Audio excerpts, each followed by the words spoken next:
Freddy Adu can do just about anything he wants with a soccer ball, including fake much older players right out of their cleats. People who know say that he could develop into the best player, not just in America, but in the entire soccer-mad world.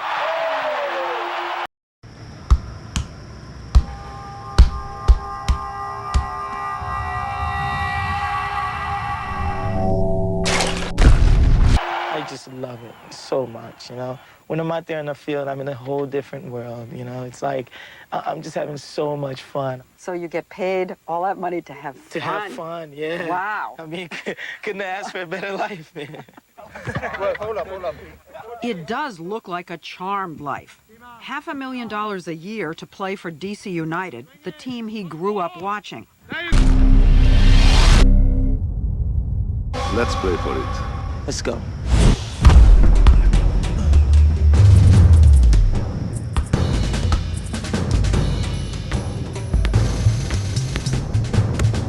You said it felt like you were overcoached then.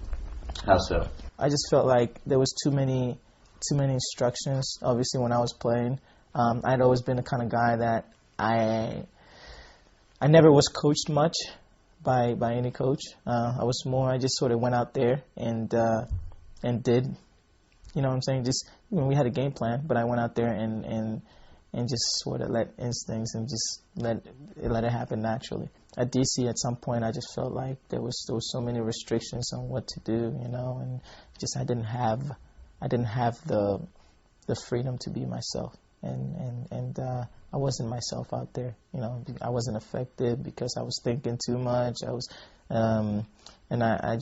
felt like when I got the ball, like I was like, you know, sort of like a robot. Get it? At an age when most kids are begging their parents for a higher allowance, he's got $1 million contract with Nike. That's it. And another endorsement deal with Pepsi. On that, maybe. Lead pass, Mwanga thinking about it, leads it. Freddy Adu, he's gonna shoot it. He does. He scores 4-2. Freddy Karantang Adu, or better known by simply Freddy Adu, born on June 2nd of 1989, was once considered the hottest soccer talent in all of North America. He went from shining in the Under-17 World Cup to being the Major League Soccer's highest paid player in the year of 2004, and realistically, he was probably also the youngest. He did commercials with Pelé for soft drinks, and he was pretty much everywhere you looked. In the early 2000s, when it came to soccer in America, Freddy Adu was quite simply put, larger than life. So, where did it all go wrong? Well, welcome to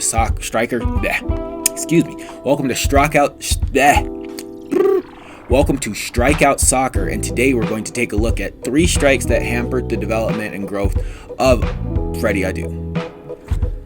First, let's get into a little bit of background about the player. So, in 2023, you'll probably hear soccer fans from the U.S.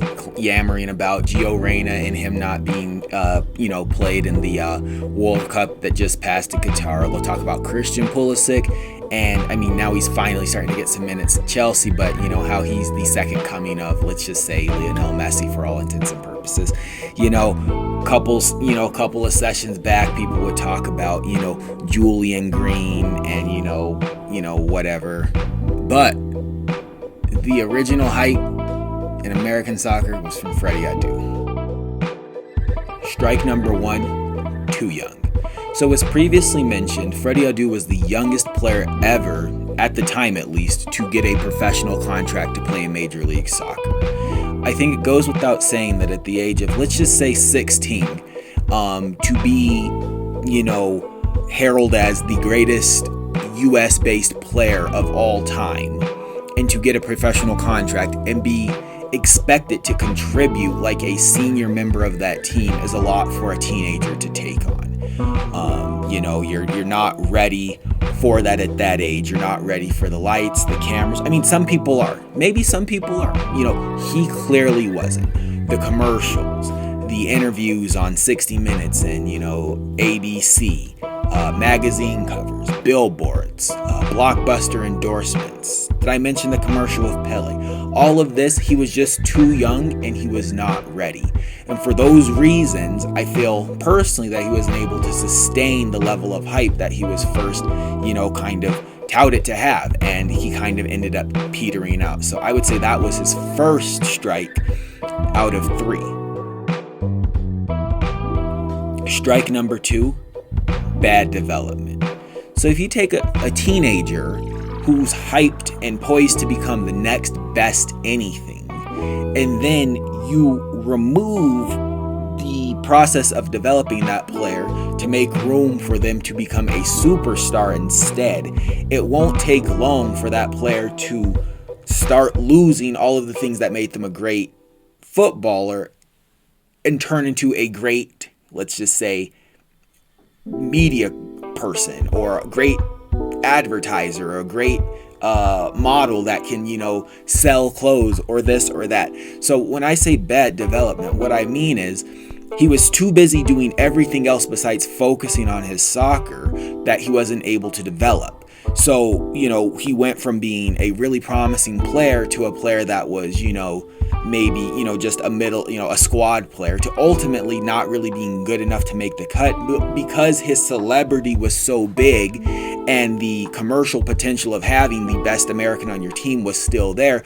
A lot of teams continued to take risks on him, or they were willing to bring him on because there was a spark, and that spark might be able to become reignited, or maybe they could get back to the basics and get him back on course to be what he was, potentially destined to be.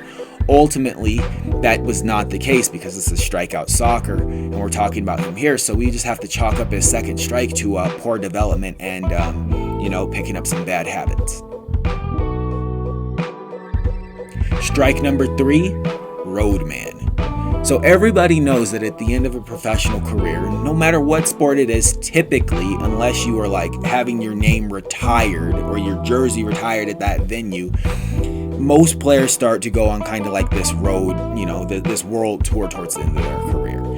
You expect it to happen in your late 30s, early 30s, maybe depending on who you are, but not when you're, barely 21 years old. Well, as stated before, at Adu, he started in DC, played a couple of seasons there before he was shifted off to Real Salt Lake, and a deal that saw him and one of our greatest, if not our greatest goalkeeper, I say our because I'm an RSL fan, Nick Raimondo, also came in that trade. One of them worked out, the other one ended up, maybe you could potentially also say Freddy Adu worked out because he got a move from Real Salt Lake to Benfica, which is a pretty big deal, is it not? However, ever since that, he had a good season at Benfica. After that, he really didn't break into the team.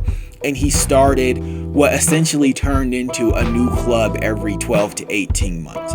He went on a handful of loans while at Benfica. He went to Monaco and a handful of other clubs throughout Europe that I personally have never heard of. Maybe you have. Some of those is like Belenenses, Aries, Chaka, Rezapor. Came back to the United States, did a stint in Philadelphia where he was quite decent, which gave him, enough energy to go down to Brazil, came back to Europe. I think he went over to Asia, then ultimately came back to play, a tier below MLS here in America at the Tampa Bay Rowdies and the Las Vegas Lights. And as of last 2 seasons, he was at a club called something in Sweden. I don't know how to pronounce it. And it looks like he got absolutely 0 caps. So, that obviously is a stunt. Some people would say it's better to stay at one club, dig in, and you might get a chance. But, I feel like where there was all of this pressure and all of these expectations, and maybe an agent in his hair saying, hey, listen, like, you're Freddy Adu. If AS Monaco isn't going to play you, like, let's go get you a loan here. And then, like, when and you would know it's really bad when you start going to these clubs that I've never heard of, like Coup PS, and you only got 5, appearances and 0 goals. The writing's on the wall. And then, you're at 3 different clubs in 1 year, and then, it goes without saying. When you're being bounced around, that's the end. It doesn't necessarily mean that is your end, but because you chose to travel, that is your end. And ultimately, that was the undoing of our friend, Mr. Freddy Adu.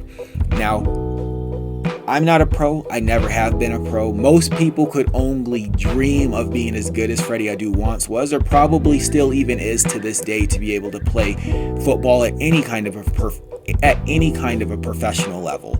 But based on where he came from and who he was supposed to be, I feel it's safe to say that his he struck out in a major way, and he could have been so much better had he had some different choices in his career. Thank you. We respect you. We love you. But this is Strikeout Soccer, and Freddy Adu definitely struck out.